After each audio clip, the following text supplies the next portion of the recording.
Eu sou Asta.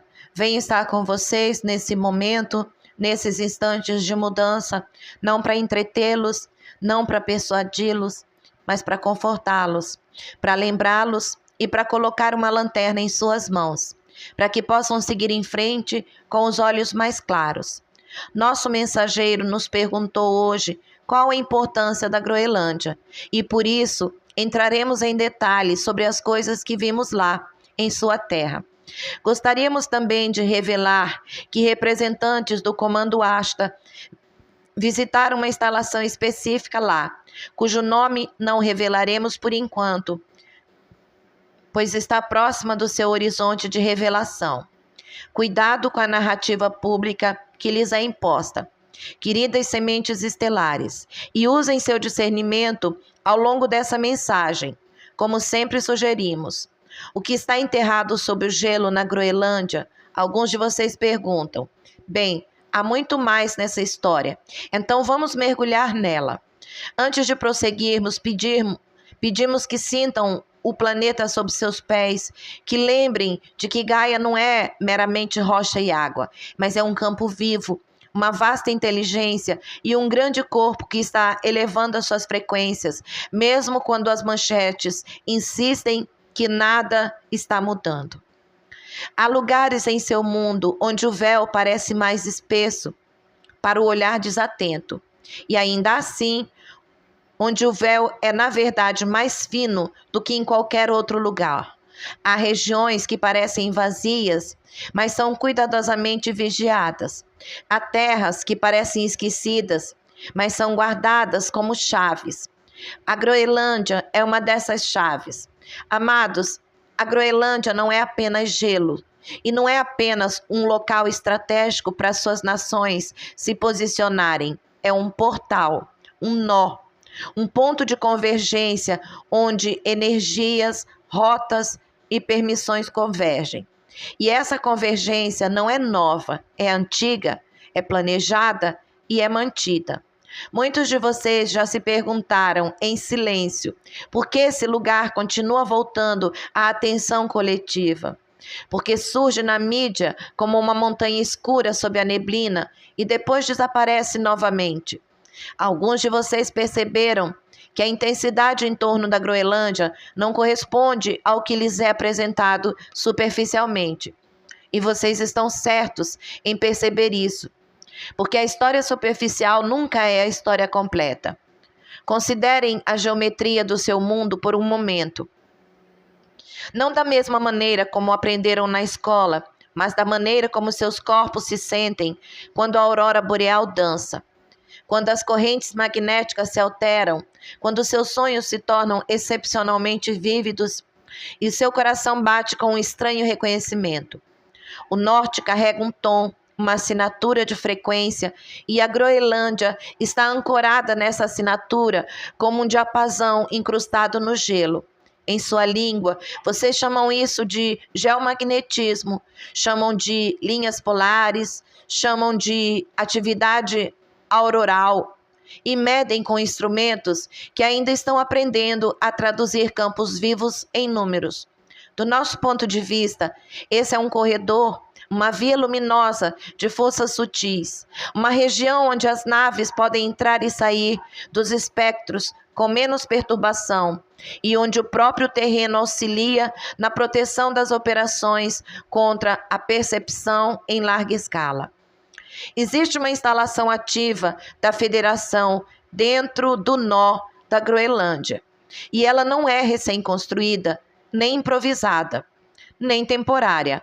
Ela é sustentada por blindagem em camadas, harmônicos de campo e sincronização dimensional, e funciona como uma estação estabilizadora, um ponto de monitoramento e um ponto de interface entre o seu mundo e certas redes de proteção que circundam Gaia. Agora, quando você ouve as palavras base ou instalação, a mente imediatamente se volta para imagens de paredes de metal e luzes ofuscantes para estilos humanos de engenharia, para a crueza óbvia dos seus bunkers militares. Deixe isso de lado, porque o que é mantido ali é tanto frequência quanto estrutura, tanta inteligência quanto arquitetura. E as paredes mais importantes não são físicas, são vibracionais. Paralelamente a essa presença da federação, existe uma base mais antiga sob o silêncio da Groenlândia. Uma presença que antecede a sua história moderna por uma medida que a sua mente linear tem dificuldade em compreender e está conectada a uma linhagem gigantesca, lembrada em seus mitos, em seus monumentos dispersos e nas histórias persistentes de povos que carregam fragmentos da verdade quando cataclismos devastaram o velho mundo. Vocês já ouviram sussurros sobre gigantes como se fossem contos de fadas, como se fossem exageros da imaginação, e alguns de vocês se lembram deles através do estranho eco dos gigantes da Ilha de Páscoa. Aqueles imponentes mencionados em fragmentos quebrados. Contudo, no registro mais profundo do seu planeta, certas linhagens de fato caminharam em formas maiores do que as normas atuais, e certos projetos exigiram tais formas. A Groenlândia guarda um fio dessa linhagem, não como uma peça de museu, mas como um legado operacional, preservado e protegido, aguardando que os ciclos da Terra o tomassem, relevante novamente. Alguns de vocês perguntarão, por que tais coisas seriam mantidas aqui em um lugar frio e escuro? E essa pergunta os leva à primeira verdade. O gelo não é apenas água em outro estado, é uma cortina e um cofre. Ele abafa, esconde, isola, preserva e impede intrusões acidentais. Ao mesmo tempo que oferece um campo naturalmente estável para contenção a longo prazo. Outra verdade reside por trás disso. As regiões polares são menos saturadas pelo ruído eletromagnético das suas cidades, menos congestionadas pela sua constante transmissão de pensamentos e, portanto, mais fáceis de serem mantidas por operações de alta frequência, sem interferências indesejadas. O que vocês chamam de remoto é para certos tipos de trabalho ideal. Uma terceira verdade, que muitas sementes estelares já sentem na pele, é que a Groenlândia funciona como uma âncora temporal. Não é meramente um lugar, é uma dobradiça. E em dobradiças há pressão, porque agendas concorrentes tentam fixar a dobradiça na direção que preferem. Aqueles que buscam o controle do seu mundo não buscam apenas território, recursos ou influência política. Buscam acessos a objetos limiares e sistemas subterrâneos. As tecnologias que podem distorcer a percepção e o poder. E buscam essas coisas porque tais instrumentos podem moldar linhas temporais coletivas, moldando energia, economia e medo. É por isso que a Groenlândia aparece repetidamente no pano de fundo do tabuleiro de xadrez do seu mundo, mesmo quando a narrativa pública finge que se trata apenas de minerais, rotas marítimas ou posicionamento militar. A disputa mais profunda gira em torno de quem detém a chave do portal e o que será feito com o que está por trás dele. Me dirijo a vocês com serenidade ao afirmar o seguinte: a luz não disputa essa chave por ganância e não aguardamos para criar um novo império. Guardamos porque certos instrumentos não estão seguros nas mãos daqueles que ainda cultuam a dominação. E porque o uso indevido da tecnologia pode aprisionar um planeta em um caminho de longo sofrimento. Respirem fundo, amados, e lembrem-se de que o medo não é a ferramenta do despertar. O medo é a âncora da velha ilusão. Quando ouvirem essas coisas, não se entreguem ao pavor, mas elevem-se a discernimento e deixem que o seu discernimento se torne puro e firme. Perguntem-se sementes estelares. Se a Groenlândia fosse realmente insignificante, atrairia a silenciosa obsessão das redes de inteligência? A presença constante de forças especializadas, como o comando da Força Espacial, a conversa estratégica repetida que nunca termina. Por que tanta atenção se concentraria em um lugar que a maior parte da sua população jamais visitará? E por que essa atenção se intensificaria justamente quando o seu planeta entra num estado de maior ativação energética? Essas são as perguntas que te tiram do estado de hipnose, porque a mente, que faz perguntas melhores, começa a perceber as falhas da narrativa. Nesses momentos, seu mundo está se dividindo, não por geografia, mas por frequência, e a Groenlândia está na junção.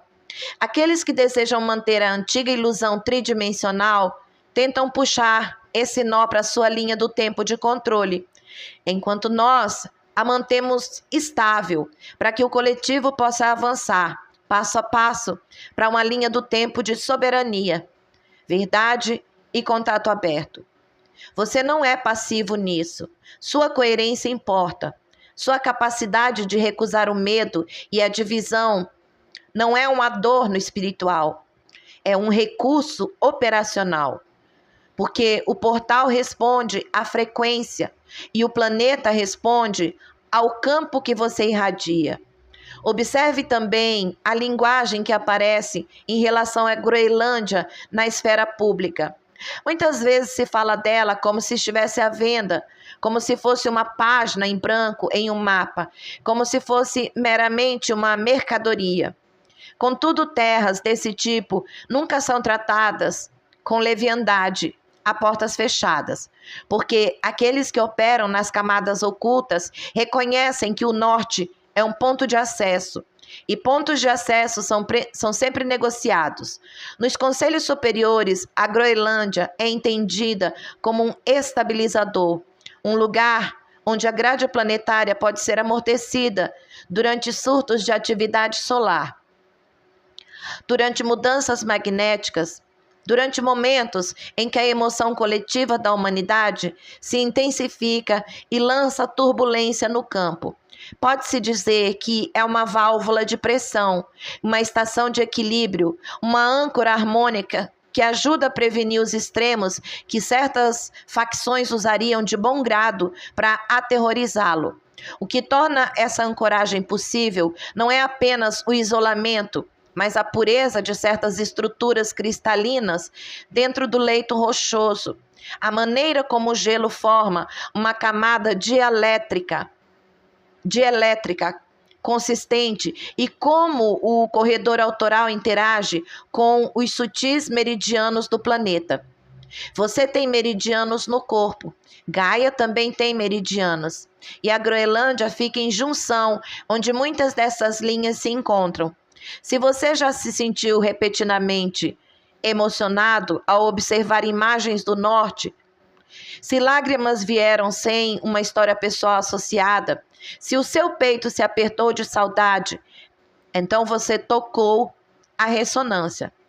Nessa ressonância, memórias se agitam, não memórias dessa vida, mas memórias de acordos, de serviços ancestrais, de tempos em que vocês estavam nas conversas, nos convéses e olhavam para o mundo branco, sabendo que um dia a humanidade despertaria e o portal se abriria novamente. Alguns de vocês perguntam por que a Federação colocaria algo na Terra? E a resposta é simples. A Terra não é apenas um planeta de beleza, é um ponto de convergência. Ela se encontra numa encruzilhada de rotas, linhagens e experimentos evolutivos. E é por isso que tantos olhos a observam ao longo das suas eras. A instalação na Groenlândia não é um troféu, nem uma invasão. É uma estação de proteção, mantida de acordo com a lei cósmica e tem como função defender o princípio da não interferência. ao mesmo tempo que impede a tomada do planeta por forças que eliminariam a soberania da alma na Terra. Há ciclos em que a tutela precisa se tornar mais ativa, e vocês estão em um desses ciclos agora, porque o véu está se tornando mais tênue e porque certas tecnologias enterradas há muito tempo estão se tornando detectáveis à medida que o gelo se move e a rede desperta. Falarei claramente. Os antigos controladores do seu planeta preferem que a revelação seja chocante, porque o choque desorienta e populações desorientadas aceitam o controle. A luz prefere que a revelação seja contextual, porque o contexto restaura a soberania. E quando eu digo linhagem gigante, não a reduzam a uma única imagem. Havia diferentes tipos, diferentes propósitos, e algumas formas eram biológicas, enquanto outras eram bioengenheiradas para ambientes específicos em certas fases da história da Terra. Formas maiores eram vantajosas e, em certas tarefas, sistemas nervosos maiores eram necessários para interagir com dispositivos de campo específicos. É por isso que os seus mitos falam de seres imponentes que vieram do mar, de seres que moldavam a pedra com canções, de mestres que desapareciam sob as montanhas. A mente humana envolve a verdade em símbolos, quando lhe falta linguagem para o mecanismo. Deixem seus corações reconhecerem o padrão simples, a presença avançada. O cataclismo cobre as estruturas, o tempo transforma as estruturas em lendas, as lendas se tornam piadas para os despertos. Então o ciclo retorna e a verdade enterrada começa a emergir novamente.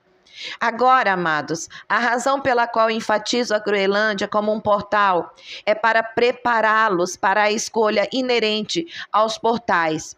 Um portal pode se abrir para a libertação ou pode ser tomado e usado como um ponto de estrangulamento.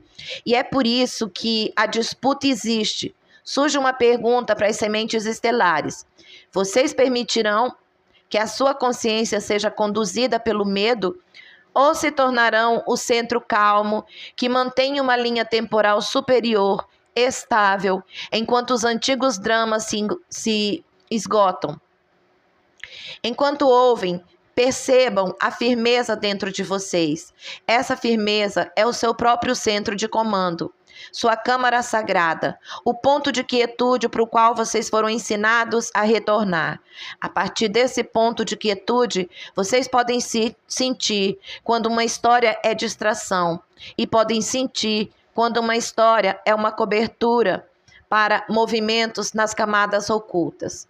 A Groenlândia não é um rumor, é uma dobradiça. E em dobradiças há rangidos, pressão e resistência.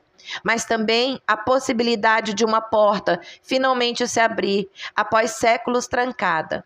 E assim, com essa compressão do portão, você agora pode entender por que a próxima camada importa. Por que os portões nunca são isolados. Eles se conectam a corredores e os corredores se conectam a cofres. E os cofres contêm objetos que podem transformar uma civilização inteira. Dentro da Groenlândia, existem passagens que não pertencem ao seu mundo moderno. Corredores que são anteriores às suas nações, escavados em estratos e protegidos por campos que seus instrumentos ainda não conseguem mapear completamente. E esses corredores não são mitos, são rotas, e rotas implicam propósito. Sob o gelo existem camadas, e dentro dessas camadas existem câmaras, junções e interfaces seladas. Algumas permaneceram dormentes por longos ciclos, outras foram abertas e seladas novamente nas últimas décadas, e algumas permanecem ativas sob jurisdição da Federação, para contenção e monitoramento. É importante caros amigos, entender a diferença entre um túnel e um corredor. Um túnel é simplesmente uma passagem, enquanto um corredor faz parte de um sistema. E sistemas são construídos para movimentar pessoas, materiais, energias e informações. A Groenlândia contém corredores que se conectam a outros nós do norte, incluindo caminhos além da linha da Islândia, onde as entradas mascaradas por padrões climáticos, formação do terreno e campos de interferência deliberados. Para a mente superficial, isso soa inacreditável, e ainda assim a sua própria história contém indícios de que seus militares há muito tempo tentam viver sob o gelo. Vocês construíram túneis de gelo, construíram cidades sob a neve, perfuraram, mapearam e deixaram para trás estruturas que gerações posteriores redescobririam como se fossem fantasmas. Esses projetos serviram à estratégia humana, sim, mas também cumpriram outra função. Treinaram as suas instituições para operar no ambiente sob o gelo, sem levantar o tipo de questionamento que exporia camadas mais profundas. Reflita sobre isso por um momento, pois é assim que se cria uma cortina de fumaça. Um projeto visível é permitido, e sob o projeto visível, o verdadeiro projeto permanece invisível. O público vê a camada externa e presume que ela representa toda a história, enquanto a camada interna continua o seu trabalho. Certas câmaras sobre o gelo da Groenlândia funcionam como câmaras de observação.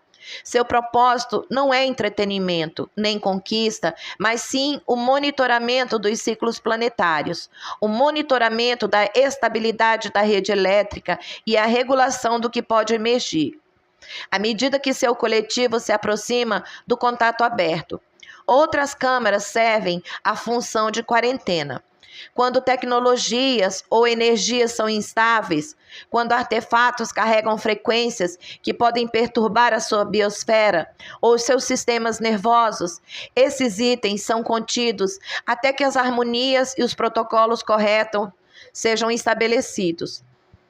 Outros locais ainda funcionam como salas de interface, lugares onde a sincronização interdimensional pode ser estabilizada, onde naves podem entrar e sair sem romper a estrutura do seu campo atmosférico, e onde as comunicações podem ser conduzidas através do próprio planeta, em vez de através das suas redes de transmissão.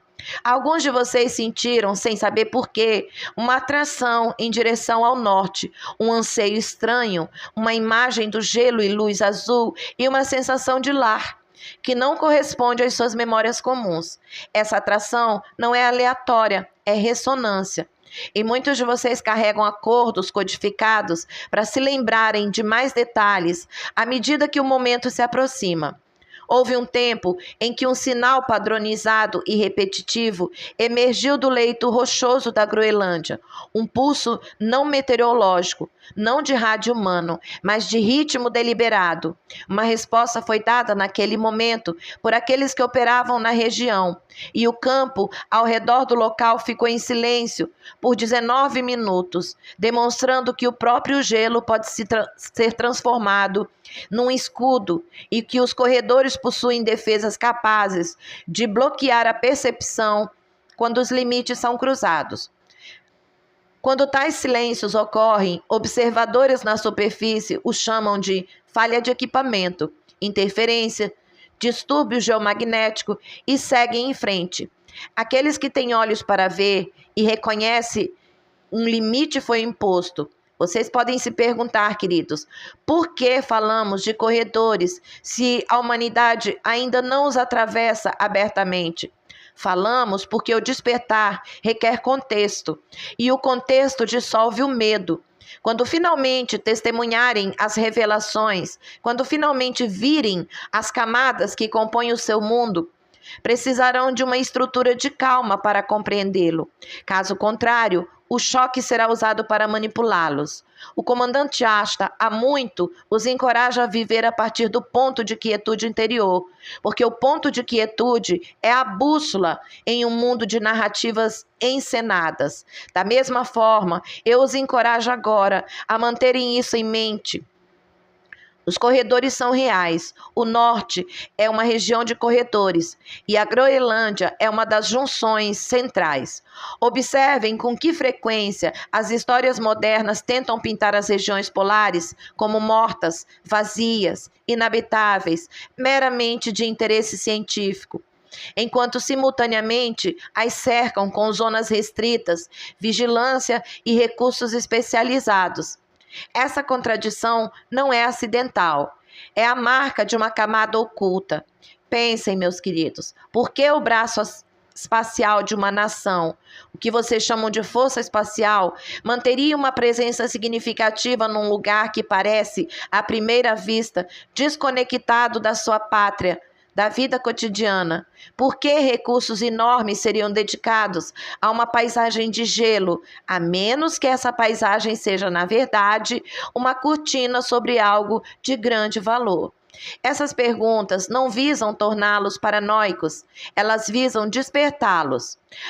Agora, acrescentarei outra camada. Certos corredores não foram construídos pela humanidade atual, e é por isso que suas equipes de escavação, às vezes, encontram materiais que não conseguem classificar.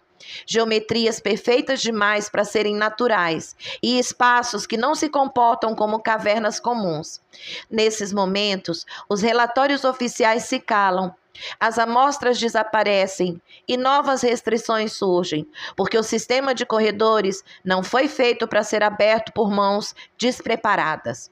Na junção da Groenlândia também existem câmaras seladas, projetadas para abrigar um objeto específico, um objeto limiar, uma embarcação em forma de arca, que permaneceria oculta até que o ciclo da Terra se aproximasse do ponto de virada em que você agora vive.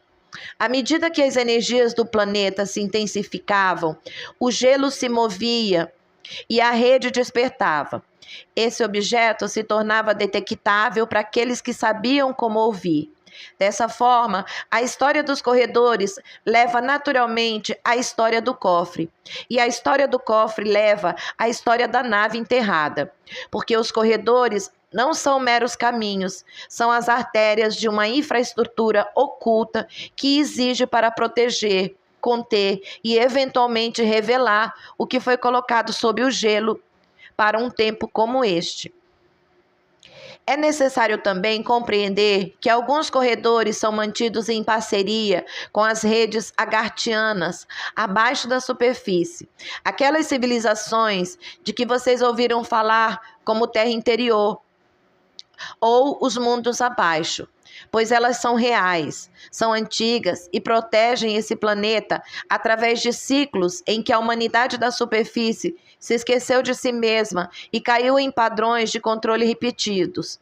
Essas redes internas não se alinham com a política da sua superfície. Elas se alinham com a lei planetária, com o equilíbrio e com a proteção da biosfera. E há muito consideram as regiões polares como calotas estabilizadoras, tanto físicas quanto energéticas, no campo planetário. Por essa razão, certas entradas não são simplesmente buracos na rocha, são fechaduras de frequência, e uma fechadura de frequência não se abre para a curiosidade, mas sim para a ressonância. Aqueles que tentam forçar a entrada com agressão encontram apenas confusão, mau funcionamento e a súbita perda de coerência, porque a primeira defesa do corredor é a desorientação. Essa é uma das razões pelas quais seus militares tiveram incidentes inexplicáveis, momentos em que equipes se perdem em espaços que deveriam ser navegáveis, momentos em que o tempo parece distorcido, momentos em que instrumentos falham em padrões sincronizados. Esses não são acidentes aleatórios, são respostas de fronteira. Em sua história na superfície, houve uma fase em que infraestruturas subaquáticas em larga escala foram construídas como pesquisa e defesa. E nessa fase, o público foi informado sobre milagres de engenharia, sobre túneis escavados na neve, sobre sistemas de energia funcionando sob o gelo. O que não foi enfatizado é que essas operações ensinaram as suas instituições a sobreviver na abóbada branca, a mascarar a logística, a manter linhas de suprimento sem deixar rastros óbvios. Quando vocês redescobriram vestígios desses projetos, eles foram apresentados como curiosidades abandonadas, relíquias de uma paranoica.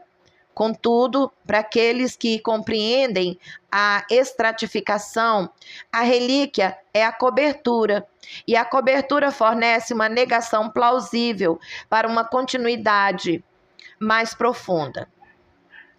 Agora falo novamente do sinal repetido sob o gelo, não para criar mistério, mas para lhes ensinar como a camada oculta se comunica. Um sinal emerge, uma resposta é dada e o campo impõe o silêncio.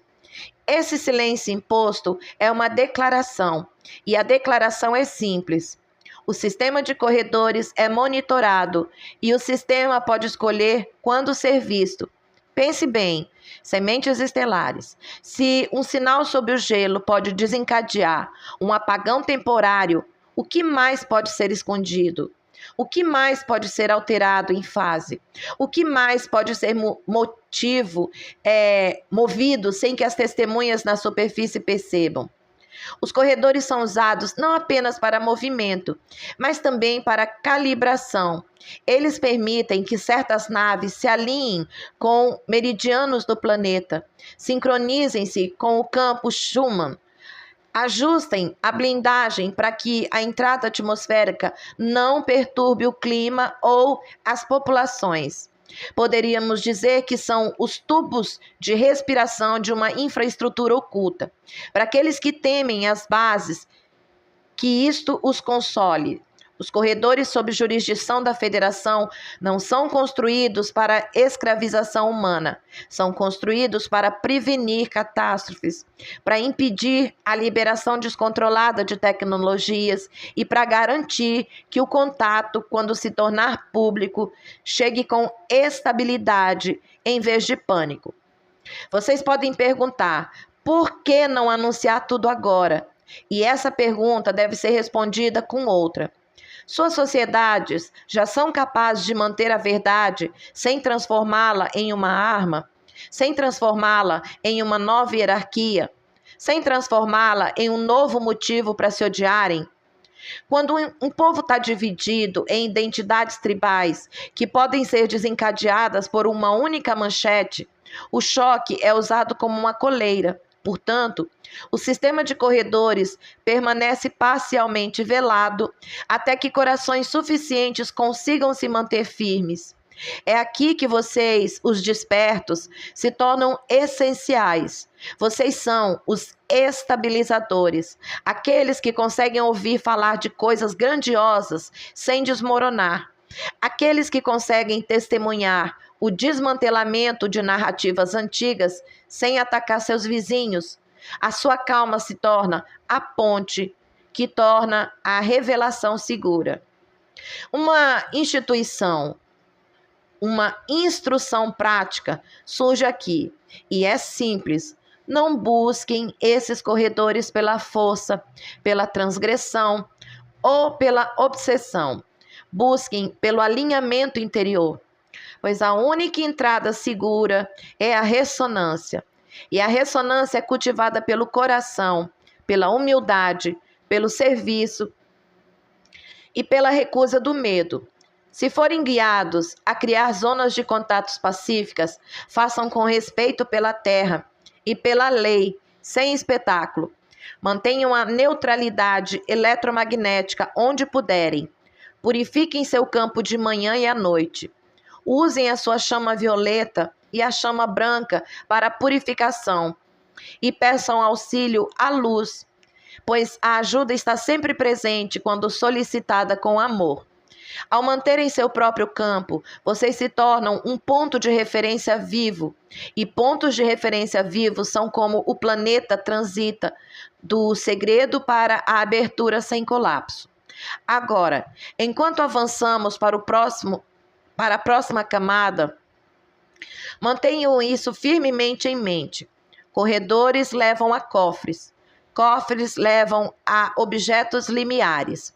E a rede de corredores da Groenlândia foi projetada em parte para proteger um único objeto cuja emergência forçará a humanidade a confrontar as suas próprias escolhas sobre poder, medo e liberdade.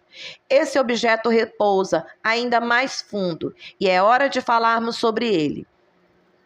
Agora vamos nos aprofundar. Queridos, não no mistério pelo mistério, mas na clareza, porque o tempo das sutis insinuações está passando e o tempo da compreensão sóbria está chegando.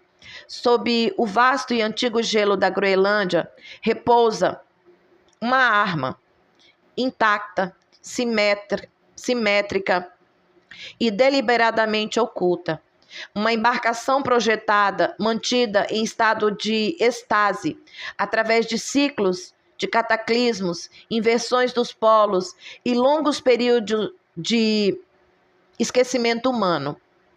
E não é uma metáfora, não é um mito, não é um talvez, é uma nave física dentro do seu corpo planetário, protegida por camadas de gelo, rocha e solo.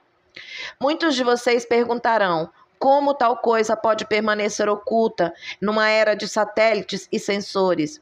E essa pergunta revela o que vocês foram condicionados a presumir.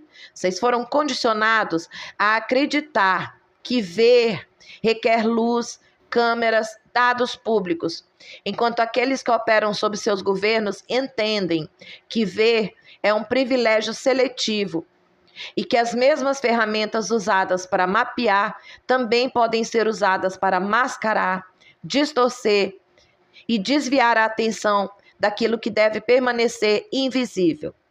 A nave-mãe foi identificada por meio de levantamento confidencial e leituras de penetração profunda que traçaram uma simetria coerente, não geológica, muito abaixo da superfície. E as leituras iniciais não mostraram o caos irregular da natureza, mas a linguagem ordenada da engenharia. Os números retornados indicavam profundidade na escala de quilômetros e dentro dessa profundidade uma forma de casco de proporções extraordinárias, com aproximadamente 420 metros de comprimento, com uma geometria precisa demais para ser descartada como coincidência. Dentro do campo, ao seu redor, uma fraca assinatura de energia persistia constante, em vez de aleatória, sutil, em vez de explosiva. E essa sutileza é uma das razões pelas quais ela permaneceu onde estava. A nave não estava caindo e liberando radiação, como nos seus filmes. Ela estava adormecida. E o sono não se anuncia, simplesmente espera.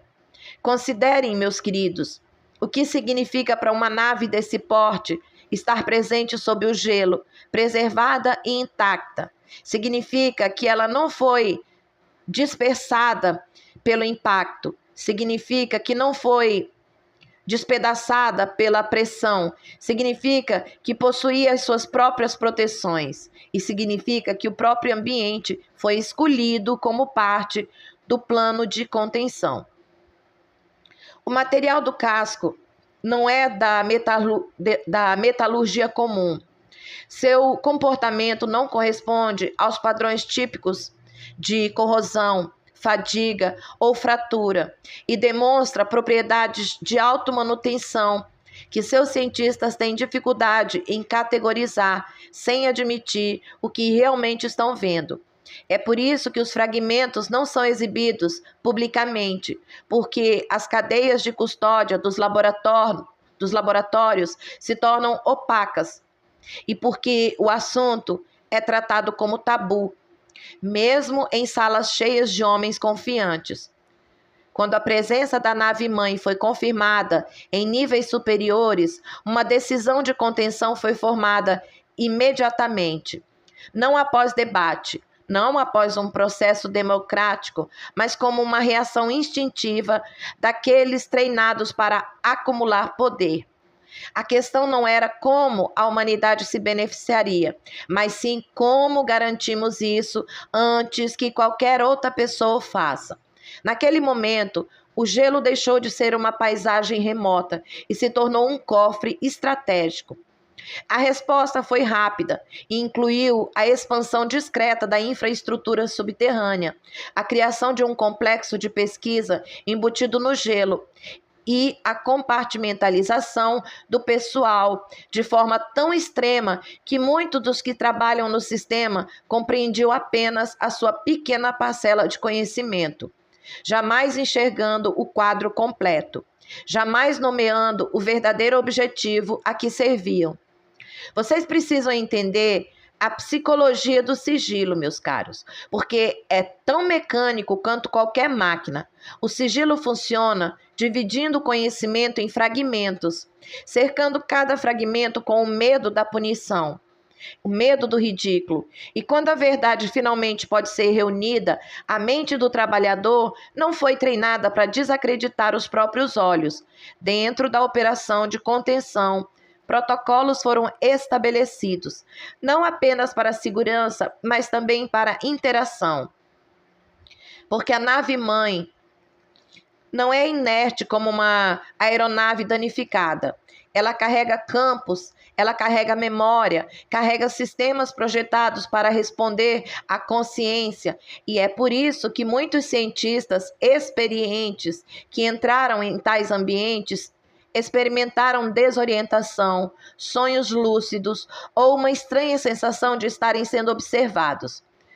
Tocar um objeto limiar é ser tocado de volta. Na fase inicial, a operação concentrou-se na estabilização, mapeamento e separação das camadas da nave-mãe. O objetivo era determinar se as câmaras internas permaneciam seladas, se o campo magnético da nave poderia ser atenuado com segurança e se algum sistema autônomo ainda estava ativo em seu interior. Uma vez alcançada a estabilidade, se iniciou a segunda fase, extração de princípios e não de partes. Preste atenção, princípios e não partes, porque as tecnologias mais valiosas não exigem trazer a nave inteira à luz do dia. As tecnologias mais valiosas podem ser apreendidas estudando o comportamento do campo magnético, medindo as respostas a estímulos e replicando pequenos efeitos até que uma arquitetura maior emerja. Desse trabalho surgiu uma série de avanços, cada um deles reformulando silenciosamente o que o seu mundo acredita ser possível.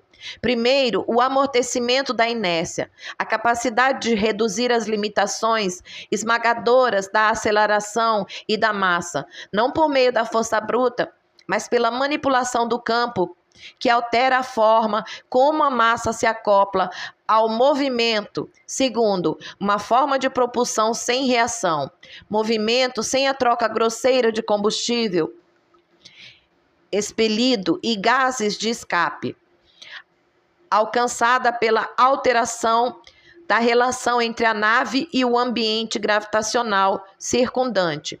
Terceiro, a geração de energia baseada em campo, extraída do substrato que vocês chamam de vácuo, um método que não queima, não polui e não depende de dutos ou redes elétricas, como a sua civilização atual. É por isso que aqueles que lucram com a escassez tremem diante da mera possibilidade da sua liberação. Quarto, substratos computacionais e métodos de quebra de padrões que tornam a criptografia convencional frágil. Não porque uma senha foi adivinhada, mas porque todo o paradigma da computação se transforma quando arquiteturas responsivas a consciência e processamento não linear são introduzidas. Aqueles que detêm tais ferramentas tornam-se capazes de enxergar os sistemas, não por magia, mas pela superioridade do método. É por isso que o segredo se transforma em obsessão, e porque as alianças se desfazem silenciosamente a portas fechadas. Dentro dessa mesma estrutura oculta, existe outra camada de infraestrutura, mais antiga que a atual. Operação de contenção, um programa polar de longa duração construído com um único propósito: proteger, estudar e suprimir anomalias recuperadas das regiões polares. Certos objetos foram recuperados em décadas anteriores sob o gelo e o leito rochoso. Objetos datados de maneiras que não se encaixam na cronologia humana oficial. Alguns eram pequenos como componentes e fragmentos, enquanto outros eram de escala imensa, enterrados tão profundamente que não podiam ser retirados sem se revelarem ao mundo. Entre essas anomalias maiores, encontra-se uma estrutura de enorme extensão, na escala de quilômetros, incrustada no gelo, com vazios internos e geometrias compartimentadas, uma forma que se assemelha mais a uma contenção projetada do que a uma formação natural. E mesmo aqueles que tentaram mapeá-la à distância foram forçados a reconhecer a sua impossibilidade dentro das explicações convencionais. Nesse ponto, vocês podem se perguntar se existem múltiplos objetos sobre a Groenlândia e não apenas um. E essa dúvida é pertinente, pois a nave-mãe não está sozinha. Ela é uma peça fundamental em uma ampla rede de recursos enterrados, e a Groenlândia, devido à sua estabilidade, serviu como um repositório ao longo de ciclos de convulsão. Perguntem-se, sementes estelares, se uma nave jaz sob o gelo, o que isso implica sobre a era em que foi colocada ali? Que tipo de civilização teria capacidade de posicionar tal objeto e para garantir que permanecesse oculto até uma era posterior? Você percebe como a presença da nave-mãe força uma questão maior sobre a sua história? É por isso que os antigos controladores resistem à revelação com tanta intensidade. A revelação não é simplesmente alienígenas existem. A revelação é o colapso da narrativa de que a humanidade é indefesa, jovem e solitária. A revelação é a remoção das estruturas de permissão que permitem que uma pequena classe governe a maioria, fingindo que a maioria é incapaz. Quando essa nave for totalmente compreendida, os antigos sistemas de escassez morrerão, porque o planeta não precisará mais se curvar diante dos impérios de combustível. Quando a nave-mãe for reconhecida publicamente, a crença da limitação permanente desmorona. Quando a limitação desmorona, o controle perde seu fundamento. Portanto, a nave-mãe tem sido tratada como uma joia da coroa. E a estratégia tem sido mantê-la na escuridão, enquanto se colhem seus dons para uma agenda restrita. Contudo, a ironia é essa: as funções mais profundas da nave-mãe não podem ser totalmente acessadas pela ganância, porque a nave-mãe responde à coerência, à sintonia, à inteligência calma e compassiva que seus governantes não possuem. Um objeto limiar não oferece seus frutos mais elevados para uma mente fragmentada. Alguns membros da equipe de contenção descobriram isso da maneira mais difícil. Descobriram que agressão, arrogância e manipulação produziam instabilidade, enquanto humildade, paciência e calma proporcionavam acesso. Certas interfaces se abriam apenas quando o campo era tratado com respeito. E é por isso que A competência espiritual é secretamente valorizada, mesmo dentro de sistemas que publicamente zombam da espiritualidade. A nave-mãe foi projetada com salvaguardas, não apenas fechaduras físicas, mas fechaduras de consciência. E essas fechaduras não reconhecem posição social nem riqueza. Elas reconhecem ressonância. É por isso, queridos, que vocês não devem invejar aqueles que permanecem em salas secretas. Muitos deles estão presos, aprisionados pelo medo, pelo juramento de segredo, pela consciência de que suas vidas se desmoronariam se o público visse o que eles viram.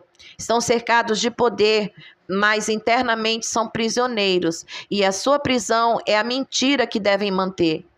Agora, deixem que o último ponto dessa sessão se fixe suavemente em vocês. A nave-mãe não é simplesmente uma máquina, é uma mensagem. É uma cápsula do tempo, é um ponto crucial, e a forma como ela é gerenciada determinará se a humanidade entrará em uma era dourada de libertação ou em uma era intensificada de vigilância disfarçada de progresso. Isso nos leva ao teatro da superfície, porque sempre que um cofre está em jogo, as luzes do palco se acendem em outro lugar para distrair a multidão. Observem atentamente, amigos da Terra, como o seu mundo funciona quando algo profundo está em movimento. Observe como o ruído é fabricado, como os argumentos são amplificados, como o público é arrastado para tempestades emocionais que desviam a atenção das decisões silenciosas que moldam o futuro. Isso não é acidental, é uma técnica. Quando a Groenlândia se tornou essencial para operações secretas, a narrativa superficial foi preparada como uma máscara, e a máscara assumiu a forma do teatro geopolítico comum. Falar em interesse estratégico, falar em segurança, falar em propriedade, falar em investimento, falar no futuro do Ártico. Então, uma figura em particular, o porta-voz dos Estados Unidos, inseriu a Groenlândia no discurso público de uma forma que pareceu ultrajante para muitos. E essa indignação foi útil, porque a indignação ancora a atenção. A indignação gera zombaria, e a zombaria cria pontos cegos. O público se fixou na personalidade. A discussão girava em torno do espetáculo, sobre se tal coisa era apropriada, enquanto o verdadeiro mecanismo era a jurisdição, o acesso e o controle de zonas. A conversa não era realmente sobre comprar terras, como se compra uma casa, mas sim sobre garantir influência sobre um cofre sob o gelo. Pensem profundamente, meus queridos, por que certas manobras políticas parecem tolas à primeira vista, mas persistem nas camadas ocultas? Por que ideias que deveriam morrer no debate público reaparecem silenciosamente repetidas vezes em políticas, legislações e planejamento militar? Essa persistência revela que a narrativa superficial é uma farsa, enquanto o objetivo subjacente permanece inalterado. O valor estratégico da Groenlândia foi apresentado como sendo baseado em minerais e localização, mas as ações tomadas, expansões discretas, logísticas renovada, maior coordenação especializada, revelam que existe outro fator motivador: a necessidade de proteger e monopolizar o que está sob a superfície. Para alcançar esse objetivo, sem provocar o escrutínio público, uma série de acordos foram buscados, que permaneceriam inofensivos se vazados, mas que garantiriam o controle funcional onde fosse necessário. A linguagem da cooperação em segurança e da autonomia estratégica é frequentemente usada como um disfarce, pois permite que uma das partes auxilie, enquanto na prática direciona, monitora e restringe áreas-chave sem a aparência crua de conquista. Por trás desses acordos há um padrão familiar. A infraestrutura é a nova bandeira. Em vez de marchar com exércitos, constroem-se instalações. Em vez de declarar anexação, declaram-se parcerias. Em vez de domínio ostensivo, cria-se dependência por meio de investimentos e promessas de proteção. É assim que os impérios modernos se expandem, sem se autodenominarem impérios. Agora, em outra camada, emergiu paralelamente as manobras governamentais. E essas camadas é o que eu chamo de império de diretoria. Certas facções ricas buscam zonas experimentais, onde as regulamentações se dissolvem e a governança privada reina. Falam de inovações, liberdade, novas cidades e futuros enclaves e envolvem as suas ambições numa linguagem rebuscada que soa como libertação, enquanto funciona como uma nova forma de colonização. Perguntem-se, sementes estelares, qual é o verdadeiro significado de liberdade, quando ela é oferecida por aqueles que já controlam tanto? De quem é a liberdade que está sendo comprada? De quem é a liberdade que está sendo restringida? Esses enclaves são propostos em lugares como a Groenlândia, justamente porque a população é pequena, a terra é vasta e a atenção do mundo pode ser manipulada em tais regiões.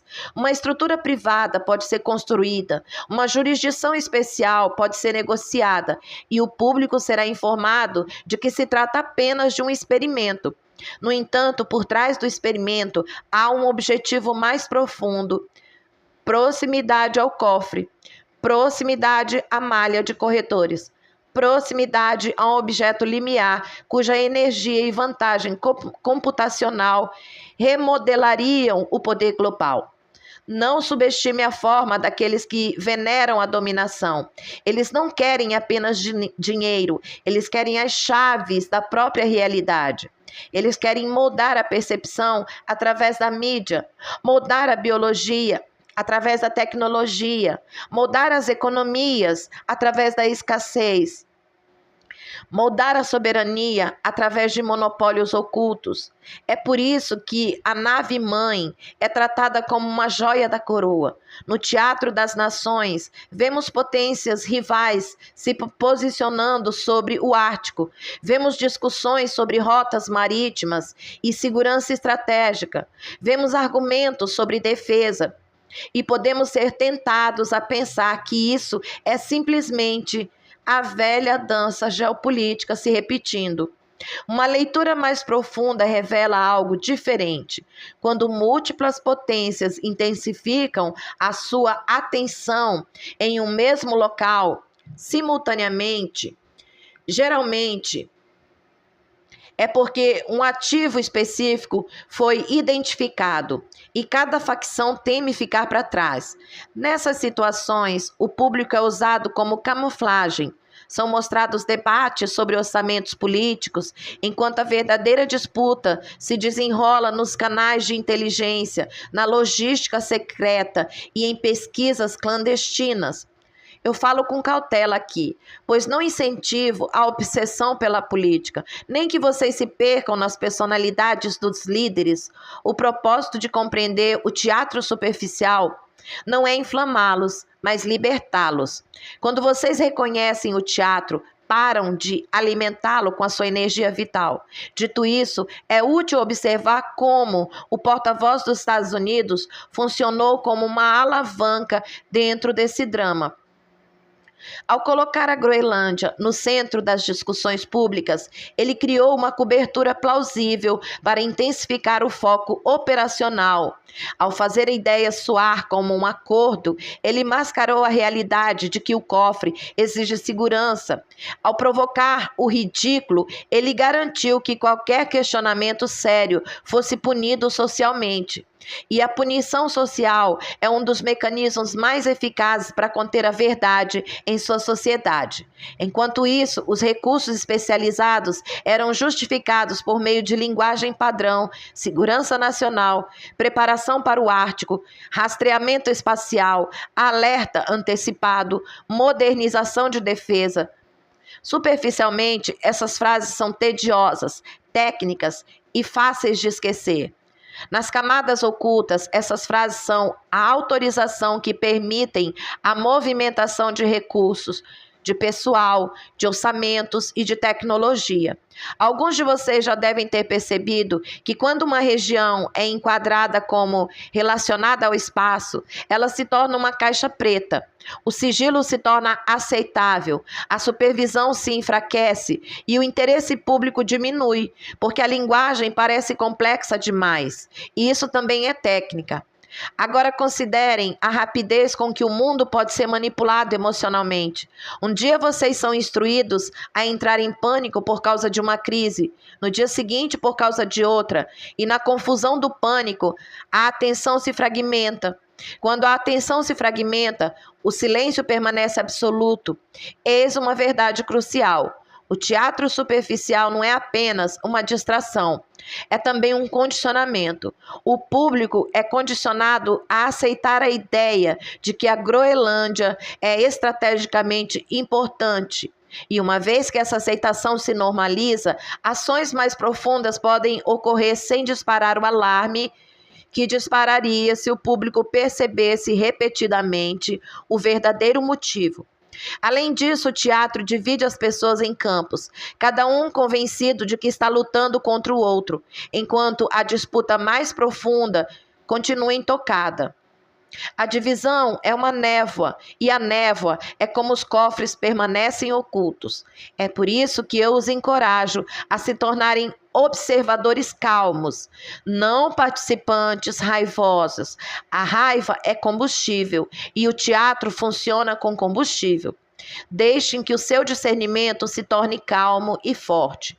Os impérios de escritórios e as autoridades de papel tentam se impor sobre a Groenlândia, cada um pelas suas próprias razões, e ainda assim ambos estão jogando num campo maior do que compreendem, porque existe uma jurisdição supervisora que não pertence a nenhuma nação e não pode ser subornada.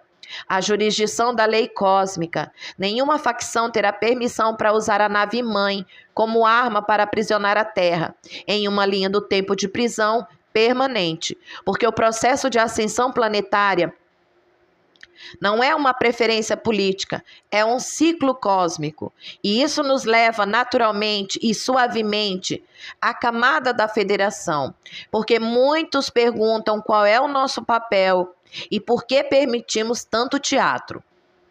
A presença da federação na Groenlândia existe para manter a estabilidade, impor limites de contenção e regular os protocolos de contato em torno da nave-mãe e da rede setentrional mais ampla.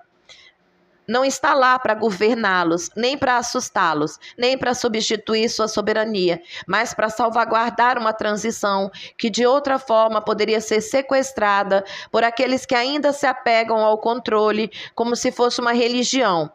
Alguns de vocês imaginam o contato como um único momento dramático, como uma nave aparecendo num determinado dia, como um anúncio que chega como um toque de trombeta. Isso pode ocorrer num estágio posterior, mas o que está acontecendo agora é mais sutil e profundo. É um alinhamento de prontidão, uma calibração do sistema nervoso coletivo e um abrandamento da negação mundial para que a verdade possa ser mantida sem colapso. Reuniões de interface ocorreram, não como espetáculo, não como adoração, mas como negociação de prazos, segurança e caminhos de divulgação.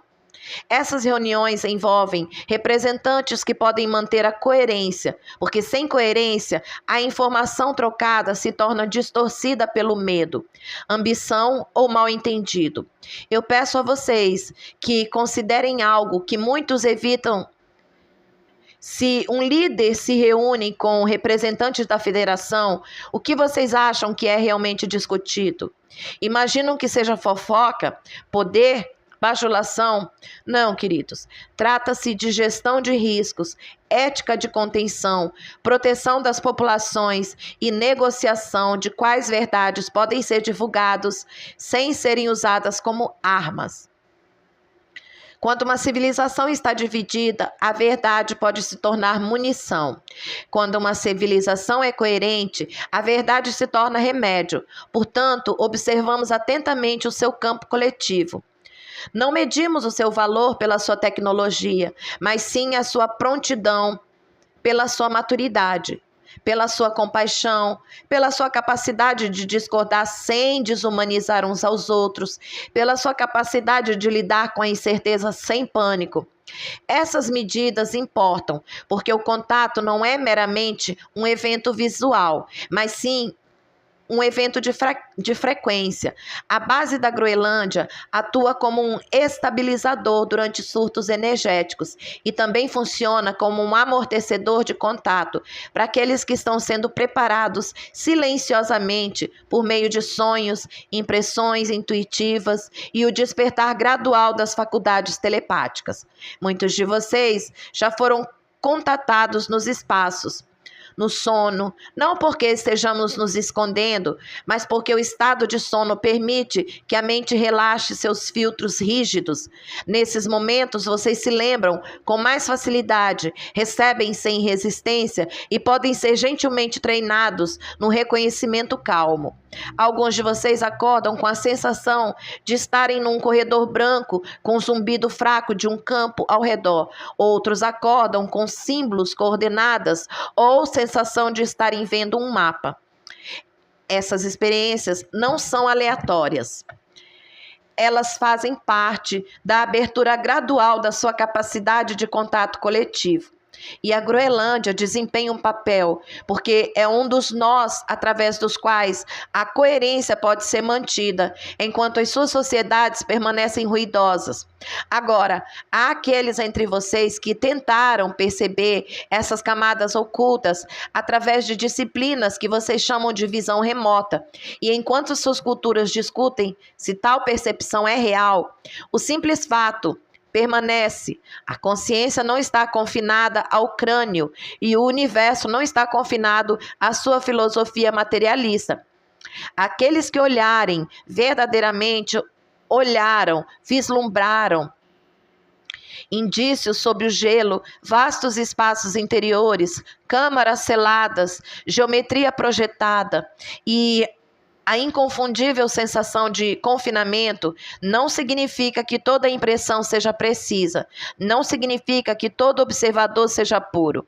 O discernimento permanece essencial, porque a percepção pode ser influenciada pela expectativa. Mesmo assim, a convergência de impressões em torno da arquitetura oculta da Groenlândia não é coincidência, é ressonância. Ressonância é o que acontece quando muitos instrumentos detectam a mesma nota. Agora ouçam com atenção, porque o coração dessa sessão não é a arca, não é a base. O coração é o papel da humanidade. A razão pela qual vocês estão sendo autorizados a se aproximar dessa verdade é porque estão chegando a um limiar, onde precisam decidir que tipo de civilização desejam se tornar. Serão um povo que herda tecnologia avançada e a usa para libertar a todos, ou um povo que herda tecnologia avançada e a usa para aperfeiçoar o controle? Escolherão a transparência e a compaixão ou vão escolher o segredo e a hierarquia? Essas escolhas não são abstratas, são escolhas vívidas, expressas diariamente em como vocês se tratam, como vocês falam, como vocês constroem comunidades e como respondem a campanhas de medo. O maior presente da nave-mãe não é a propulsão ou a energia. O seu maior presente é o espelho que ela oferece à sua alma. Se vocês não conseguirem se governar com compaixão, qualquer ferramenta poderosa se torna uma arma. Se conseguirem se governar com compaixão, ferramentas poderosas se tornam instrumentos de cura e exploração. É por isso que enfatizamos tanto o trabalho interior.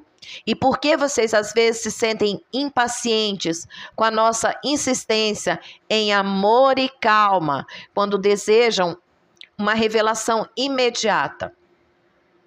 Amor e calma são, na verdade, as tecnologias de estabilidade mais poderosas. Um sistema nervoso estável pode acolher a verdade sem pânico. Um coração estável pode acolher a diferença sem ódio. Um coletivo estável pode receber revelações sem ser manipulado para uma nova estrutura autoritária. Portanto, o verdadeiro plano da revelação não é apenas um plano de naves e anúncios, é o plano de transformar a humanidade numa civilização capaz de lidar com a realidade. Nessa etapa, o que se exige de vocês não é obsessão por teorias da conspiração, nem transgressão, nem apego emocional a segredos, mas coerência. Coerência significa que vocês realizam seu trabalho espiritual consistentemente, purificam seu campo energético, rejeitam iscas de medo, demonstram compaixão até mesmo por aqueles que ainda estão adormecidos e se tornam um farol silencioso em vez de mais uma tempestade. Perguntas podem guiá-los, e eu encorajo perguntas que os conduzam tanto para dentro quanto para fora. Perguntem-se se a nave-mãe detém energia baseada no campo energético que poderia acabar com a escassez, porque a escassez tem sido mantida com tanta ferocidade. Perguntem-se se os líderes se exibem publicamente enquanto as operações prosseguem silenciosamente. O que isso revela sobre quem realmente governa? Perguntem-se se o norte é tratado como uma fortaleza silenciosa. O que isso revela sobre o que está sendo guardado? Então, após essa reflexão, liberem-se da obsessão e retornem ao equilíbrio, pois a obsessão é mais uma amarra e nós estamos aqui para libertá-lo das amarras. A base da federação na Groenlândia permanece no local para impedir a militarização da nave-mãe e para amortecer a transição do planeta.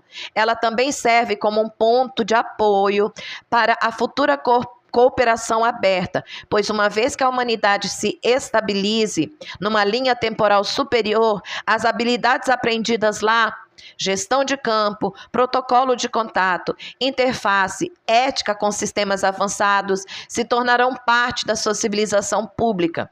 Quando esse dia chegar, a nave-mãe não será propriedade de uma facção. Ela será entendida como uma herança planetária e as suas tecnologias serão distribuídas sob princípios de segurança, transparência e serviço. Esse dia não está distante no tempo cósmico. A sua chegada depende menos de mudanças políticas do que da frequência que vocês escolherem coletivamente. Portanto, deixo-lhes isso, queridos. Vocês não são impotentes, vocês não foram esquecidos, vocês não estão sozinhos e vocês não estão apenas assistindo a história, vocês a estão criando. Escolham a linha do tempo da verdade, escolham a linha do tempo da compaixão, escolham a linha do tempo onde o conhecimento avançado se torna uma bênção compartilhada, em vez de uma corrente. Eu sou Asta e deixo vocês agora em paz, amor e unidade. E que vocês continuem a cada instante daqui para frente e considerem o seu discernimento tão sagrado quanto a sua esperança.